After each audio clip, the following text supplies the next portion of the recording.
ঠাকুরপুকুর থেকে রায়চক যাব। ঠাঠা দুপুর। বাস স্ট্যান্ডের দিকে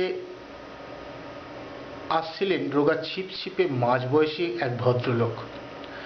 পরনে আধময়লা জামা প্যান্ট, মুখে কাঁচা পাকা দাড়ি। জানতে চাইলাম কোন বাসটা রায়চক যাবে।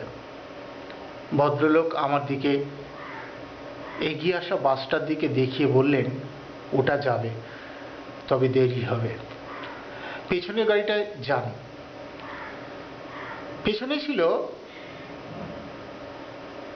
আরও একটা গাড়ি, আমি সেটাতেই গিয়েছিলাম।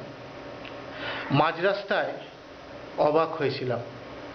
আমার সামনের গাড়িটা যাবার পথে দেখি রাস্তা ছেড়ে মাটির ঘরবাড়ি ভেঙে ঢুকে পড়েছে এক বস্তিতে।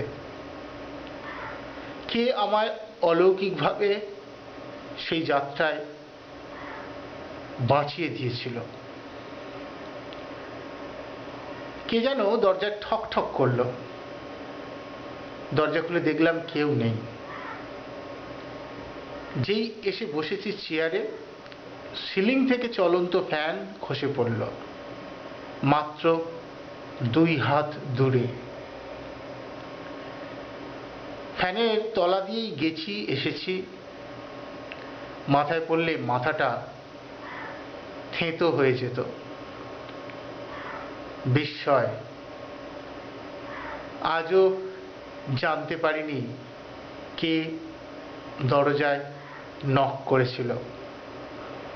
এমন অসংখ্য ঘটনা আছে জীবনভর।